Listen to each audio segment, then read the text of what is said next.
अनुराग भदौरिया। मैं तो महिलाओं के प्रति बस एक ही बात कहूंगा, उतारो मुझे जिस क्षेत्र में, महिलाएं कहती हैं उतारो मुझे जिस क्षेत्र में सर्वश्रेष्ठ करके दिखाऊंगी, औरों से अलग हूं मैं, औरों से अलग हूं, दिखने में कुछ अलग करके जाऊंगी, नारी हूं मैं इस युग की, नारी की अलग पहचान बनाऊंगी। ये समाजवादी विचारधारा हमेशा से महिलाओं के सम्मान की बात करती है, लेकिन इतनी देर से आप सवाल लगातार विपक्ष से तो पूछते जा रहे हैं, सत्ता पक्ष से भी पूछते ना कि जब पहलवानों के साथ अपमान हो रहा था, महिला पहलवानों के साथ, तब इनकी बोली क्यों बंद थी? यही पार्लियामेंट का जब उद्घाटन हो रहा था, हमारी आदिवासी महिला राष्ट्रपति जी थी, उनको क्यों नहीं बुलाया गया? इनसे पूछते कि मणिपुर में जिस तरह से महिलाओं का अपमान होता रहा लगातार, ये 70 दिन तक चुप क्यों बैठे रहे? इनसे पूछना चाहिए था कि हाथरस की बेटी के साथ अन्याय हुआ तो इन्होंने क्या कार्रवाई की थी। इनसे ये भी पूछना चाहिए कि उत्तर प्रदेश में बस्ती में जिस एक पति के सामने पत्नी का जिस तरह से अपमान किया गया, फिर बाद में दोनों ने आत्महत्या कर ली, उसके लिए इन्होंने क्या किया? इनसे ये भी पूछिए कि इनके एक सांसद है जो वीडियो वायरल हो रहा है, कितना सच है कितना झूठ है। अगर सच है तो पूछिए उस अलीगढ़ के सांसद से कि इस तरह की सार्वजनिक घटनाएं क्यों हो रही हैं। तो ये बात भारतीय जनता पार्टी से पूछी जानी चाहिए कि इनके सांसद और इनके लोग लगातार जिस तरह से पार्लियामेंट का अपमान करते हैं, संसद में खड़े होकर, जहाँ पे एक सेकंड अब नहीं आप मुझे बोलने दीजिए, आप मुझे अरे आप मुझे 1 मिनट भी नहीं बोलने देंगे, 20-25 मिनट इंतजार कराएंगे, मैं बोलना शुरू करूंगा तो आप भाई नहीं आप मुझसे सवाल पूछिए ना। नहीं आप राखी सवाल मुझसे पूछ लीजिए कुछ। अब आपको लगा कि आप फंसने लगे, आपको लगा आप फंसे, आप भागने लगे, आपको लगा सर मैं क्यों फंसूंगी? सर अब ये देखिए ये बहुत पुराना हो गया है, कुछ नया लाइए सर, कुछ नया लाइए। अब मैं आपसे काउंटर सवाल पूछ, अनुराग जी सुनिए, पोल खोलना शुरू की तो ठीक है अनुराग जी सुनिए ना, सवाल तो सुन लीजिए, मेरा सवाल सुन लीजिए। मेरा सवाल ये है कि ये जिस अभी हम पूरी चर्चा आप सुन ही रहे थे, है ना, हम लोग बात कर रहे थे कि भाई ये जो शब्दों का चयन हुआ है, ये बॉबकट, लिपस्टिक, जिस तरीके के इन शब्दों का इस्तेमाल, ये उदाहरण जिस तरीके से दिया गया, ये सही है या गलत है? ये समाजवादी पार्टी के प्रवक्ता के तौर पर आप इसको क्या मानते हैं? मैंने आपसे कहा, क्या कहा? औरों से अलग हूं, दिखने में कुछ अलग करके जाऊंगी। मतलब हम इस तरह की भाषा को कभी इंडोर्स नहीं करते। किसी भी महिलाओं को इस तरह की भाषा का उपयोग महिला के लिए नहीं होना चाहिए। वो हमारे लिए सम्मानित हैं, हमारी माँ है, हमारी बहन है, हमारी बेटियां हैं, और ये जिम्मेदारी हमारी होती है। लेकिन हाँ, हम बार बार ये बात कहते हैं कि भारतीय जनता पार्टी जब महिलाओं का अपमान करती है तब आवाज कहाँ जाती है आपकी? मैं पूछना चाहता हूँ कि जिस तरह से आज ओबीसी आरक्षण, जब हम बार बार कहते हैं पार्लियामेंट में महिला आरक्षण बिल लेके आए, अच्छी बात है, लेकिन आपने ओबीसी महिलाएं जो पीछे हैं उनको आगे लाने के लिए हम कह रहे हैं कि उसमें कोटा डालिए, तो आप डालने को क्यों नहीं तैयार है? अगर आपको महिला आरक्षण देना भी था तो आपने उसमें क्यों लगा दिया कि पहले जनगणना होगी, फिर परिसीमन होगा, तब ये लागू होगा? इसके मतलब महिलाओं को आप न्याय नहीं देना चाहते, उनका हक नहीं देना चाहते 2024 में, अब 2030-32 में ले जाना चाहते हैं। मतलब वो 7, 8, 9, 10 साल फिर इंतजार करें? ये भारतीय जनता पार्टी महिलाओं के सम्मान में, महिलाओं का अधिकार देने में देरी क्यों करती है? ये तो ये जो अभी हमारी स्थिति थी, इस पे भी एज इट इज भी लागू कर सकती थी कि भाई हम महिला आरक्षण हमने लागू कर दिया, जो भी सीटें हैं उसमें महिलाओं को आरक्षण मिलेगा, कर देते। फिर आपने इतने क्लॉज क्यों लगा दी? इसके मतलब आप महिलाओं को लाभ नहीं दिलाना चाहते, आप सिर्फ राजनीति करना चाहते हैं।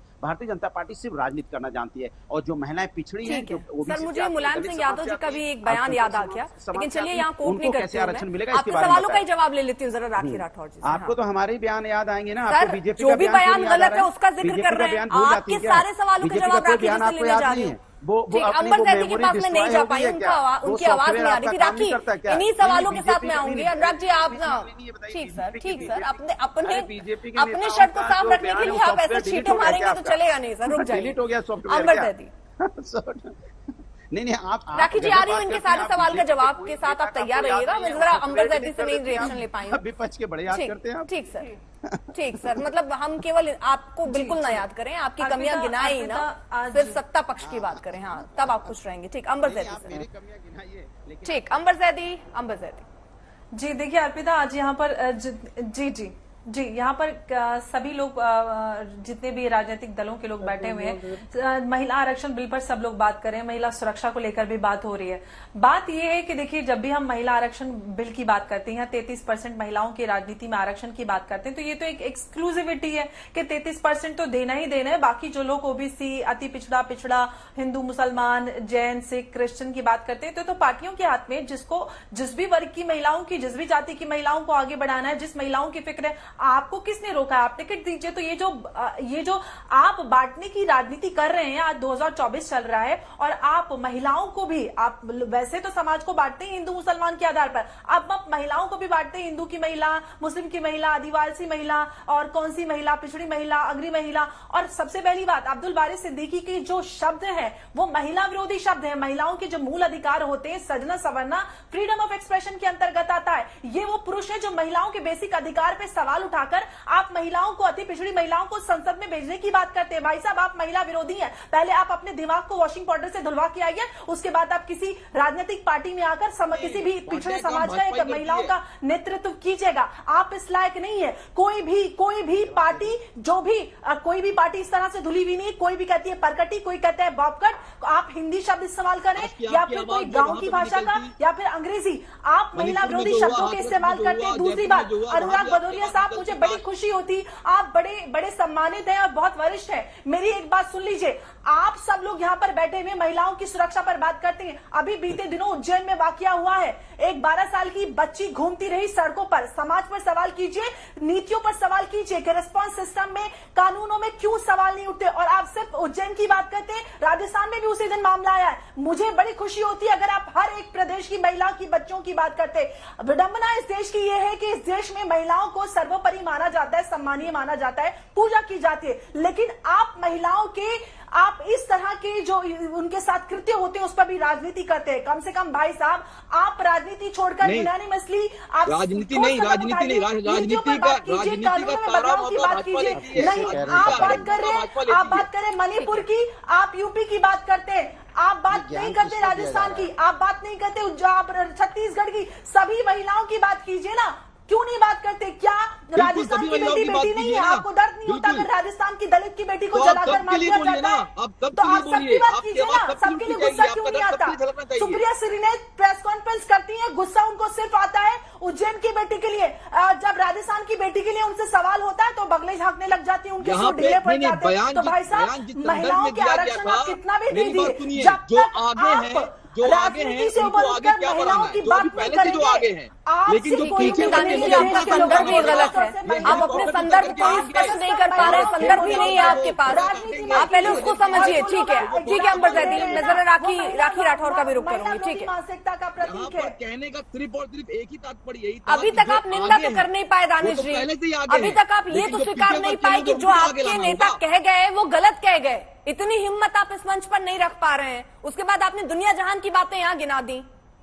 नहीं, उन्होंने अपने बयान पर खेद दिया है। उन्होंने साफ कहा है कि अगर मेरी बातों से अगर किसी को आहत होती है तो मैं उसके लिए ऑलरेडी राजनीति में जगह क्यों? आप ये कह रहे हैं ये उदाहरण है, आप ये कह रहे हैं कि संदर्भ अलग है। महिला आरक्षण के लिए उन्होंने ऐसा उदाहरण दे दिया। सबके अपने नजरिए होते हैं, किसी को सही, किसी को गलत लगेंगे। आपको तो ये गलत ही नहीं लग रहा सर। मैं आपको क्या बेसिक समझाऊं यहाँ पर? महिलाओं को क्यों नहीं लाया आगे, सामने लाया?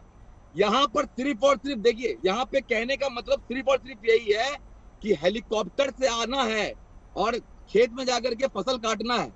तो ये लोग दिखावे का जो काम कर रहे हैं यहाँ पे, वो नहीं होना चाहिए। आप अगर आरक्षण दे रहे हैं तो आप सब वर्ग को लेके चलिएगा ना, हर एक वर्ग को आपको लेके चलना होगा। तो भाई साहब, आपके हाथ में है ना, आपकी पार्टी कितना पिछड़ी महिलाओं को आरक्षण दे रही है, कितना पिछड़ी महिलाओं को राजनीति में आगे बढ़ा रहे हैं। अभी हाल फिलहाल में सबूत है। आरजेडी एक ऐसी पार्टी है ना जो अति पिछड़ों और पिछड़ों के लिए हमेशा खड़ी रही है। और अभी हाल फिलहाल में जो एमएलसी बनाने का जो काम उन्होंने किया है, धोबी को बनाने का काम किया है, ये हमारी पार्टी का अति पिछड़े। आप यहाँ ये भूलते जा रहे हैं कि महिलाओं की बात हो रही है। आप महिलाओं में भी पिछड़ा, अति पिछड़ा, उसकी राजनीति करने में लगे हैं, लेकिन आपको महिलाओं की नहीं पड़ी है। आपके अपने कॉन्सेप्ट हैं, अपनी राजनीति, और उसी के तहत आप चल रहे हैं। पार्टी ने किया है। मैं आपको बताता चलूं, अभी का एक अपडेट, जो बिहार में जो एक एमएलसी जिसको बनाया गया है, हमारे राष्ट्रीय अध्यक्ष लालू यादव जी के द्वारा एक धोबी को बनाया गया। आई जाइए ना आप जल्दी। तो वो भी एक महिला है। तो महिला को ताकत देने का काम आरजेडी पार्टी शुरू से करती हुई आ रही है और आगे भी करती हुई आएगी। आप लिपस्टिक और बॉबकट से उनकी तुलना कर रहे हैं, उसके बाद आप कह रहे हैं ये ताकत दे रहे हैं। सर समझिए, जरा फर्क समझिए किस संदर्भ में बात हो रहा है वो संदर्भ पहले आप समझ लीजिए। राखी राठौर फिर आ रही अनुराग जी। देखिए भाषा का चयन जो सर रहने दीजिए, आप अपने चयन को समझ गए सर, चयन संदर्भ सब ठीक। राखी राठौर वही बात रिपीट किए जा रहे हैं दानिश जी। देखिए अर्पिता, जिस तरह से बात अभी अभिषेक जी ने और अनुराग जी ने कही, उन्होंने राजनीति नहीं करने की बात की, लेकिन लगातार कौन से क्षेत्रों की बात करी, वो प्रॉब्लम है, वो मानसिकता प्रॉब्लम है। मुझे लगता है कि जिस तरह से महिला सुरक्षा की बात होनी चाहिए, जैसे अंबर जैदी जी ने कहा कि हमको हर एक क्षेत्र की बात करनी चाहिए। कल जयपुर के जम्मा रामगढ़ में एक जली हुई बॉडी मिलती है महिला की, ऐसा ही सेम केस वेस्ट बंगाल में मिलता है, बिहार के मोशमपुर में भी मिलता है। तो सभी जगह एड्रेस करने की जरूरत है, और जब तक आपका ये सिलेक्टिव आउटरीच रहेगा, जब तक हम इस तरह से जज करेंगे कि कौन से राज्य में हमारी सरकार है और कहां पे नहीं है, इस तरह की मानसिकता चलती रहेगी। इसलिए इसको रोकने की आवश्यकता है। और लगातार जिस तरह से महिला आरक्षण के लिए आप लोगों ने अपोज किया, आज बहुत सारे सुझाव आ रहे हैं। मैं पूछना चाहती हूं अर्पिता जी, जब आपका अलायंस था तब ये सभी सुझाव आपने एप्लीकेबल क्यों नहीं किए? तब तो आप सदन में खड़े होकर के किस तरह की भाषा का प्रयोग किया, किस तरह का आचरण रहा, वो भी महिलाओं ने देखा, और इसीलिए महिलाएं अब जागरूक हो चुकी है। उस समय आप कर पाए, लेकिन आज नहीं कर सकते, क्योंकि जिस तरह से सोशली और इकोनॉमिकली मोदी सरकार ने महिलाओं को आगे लाने का काम किया है, वो एक अभूतपूर्व कार्य जो आप नहीं कर पाए। आज महिलाओं की स्थिति यह है कि 1000 पे ऊपर 1020 फीमेल्स हैं। हमने 9 करोड़ से ऊपर सेल्फ हेल्प ग्रुप्स के अंदर 5 लाख करोड़ का हेल्प दिया है। 40 करोड़ अगर मुद्रा योजना में अगर लोन दिए जाते हैं, उसमें 27 करोड़ महिलाएं होती हैं। आज चाहे हम बात करें आवास की, तो 2.25 करोड़ ऐसे आवास है जिसमें महिला मालिक है। हमने 13 करोड़ से ऊपर इज्जत घर टॉयलेट्स बना करके हमारी महिलाओं को दिए। 12 करोड़ से ऊपर जल से नल की व्यवस्था हम लोगों ने की। और आज देखिए हायर एजुकेशन के अंदर जो एससी की बच्चियां हैं उनका 38% और एसटी की बच्चियों का 68% एनरोलमेंट बढ़ा है। आप देखिए लगातार बच्चियां आगे बढ़ रही हैं, चाहे वो किसी भी जाति की हो। एक छोटा सा सवाल है मेरे चर्चा से थोड़ा अलग है। मुझे ये बताइए, जो ये पहलवान थी जो बैठी हुई थी जंतर मंतर, उस केस में क्या हुआ आगे? जी देखिए, उसमें चल रहा है केस, आप देख रहे हैं कोर्ट के अंदर चल रहा है, पुलिस कार्रवाई कर रही है और कार्रवाई निश्चित तौर पे होगी, न्याय उनको मिलेगा, निश्चित तौर पे मिलेगा, जो लगातार मोदी सरकार की प्रतिबद्धता है। और इसीलिए महिलाओं को आगे लाने की जो दृढ़ निश्चयता उन्होंने दिखाई, मणिपुर में अब सारी महिलाएं सुरक्षित हैं। पूरे विश्व के अंदर अगर 5% पायलट फीमेल्स हैं तो 15%। मणिपुर के लिए जो हालात है, महिलाओं को कैसे सुरक्षा दी जाए, क्या है आपका रोड मैप? नहीं है कि छोड़ दिया गया, बिल्कुल एक्स्ट्रा डिप्लॉयमेंट किया गया है। आपने देखा कि लगातार वहां पे जो है 2 एरियाज बनाए गए, सेक्टर्स बनाए गए, जिससे महिलाओं को वहां सुरक्षित कर सके। वहां पे एक्स्ट्रा फोर्स लगाई गई है, लगातार बातचीत चल रही है, जिससे कि वहां के लोग जो हैं उसके बीच में जो प्रॉब्लम्स है वो सेटल हो सके। ऐसा नहीं है कि वहां छोड़ दिया गया है। जिस तरह से पहले हमने 93 में, 98 में, 2008 में, 2012 में हमने देखा कि किस तरह से कई महीनों तक वहां प्रॉब्लम रही और कोई वहां नहीं गया। 50 से ऊपर बार प्रधानमंत्री जी वहां पर गए, 400 बार हमारे मंत्री जी वहां पर जाकर के वहां पर इंफ्रास्ट्रक्चर डेवलपमेंट करना, चाहे वहां पे अलग से एक बोर्ड बनाना, वहां पर पूरी सुविधाएं डेवलप करना के काम किया है। आज अरुणाचल प्रदेश में भी G20 की बैठक हमने करने की हिम्मत दिखाई, चाहे आस पड़ोस के कोई भी कंट्रीज जो है वो प्रॉब्लम क्रिएट करे, क्योंकि वो क्षेत्र हमारे देश का छोड़ा नहीं। जिस तरह से पार्लियामेंट में किया जाता था कि बैरन लैंड है, छोड़ दीजिए, छोड़ दीजिए। दो शब्द राजस्थान की बेटियों के लिए, दो शब्द वेस्ट बंगाल की बेटियों के लिए। हो गया, मैं बोल लूं भाई, अरे बोलो। देखिए मैं तो बस इतना ही बोलूंगा, बहुत दूर जाने की जरूरत नहीं थी। 500 मीटर दूर, आधा किलोमीटर भी नहीं होगा पार्लियामेंट से। हमारी जो पहलवान महिलाएं तो कम से कम 2 महीने 2.5 महीने बेचारी रोती बिलखती रही। कहाँ गया? कौन मंत्री गया? नाम बता दीजिए, हम भी सुन लें। सब मंत्रियों के घर तो वही है। आप नहीं, कौन मंत्री उनसे मिलने गया? मैं आपके बीच में नहीं बोला, राखी जी सुन लीजिए, आप परेशान क्यों? अभी मैं तो आपकी आवाज उठा रहा हूँ। कौन मंत्री उनसे मिलने गया? कोई मंत्री उनसे मिलने गया तो नहीं मिलने गया, वो बेचारी बिलखती रही, कोई मिलने नहीं गया। अरे आप अर्पिता जी, अगर आप डिबेट नहीं करवा सकती तो गलत बात है भाई। आप कोई बोलेगा, आप किसी की आवाज बनती है तो कोई बोल पाएगा ना। हमने उनकी आवाज सुनी तो आप कम से कम इतना डेकोरम मेंटेन कीजिए कि हम किसी के बीच में नहीं बोल रहे। हमने कहा बोलिए ना मैम। अरे नहीं, आप उनसे बुलवा लीजिए तब बोलूंगा मैं।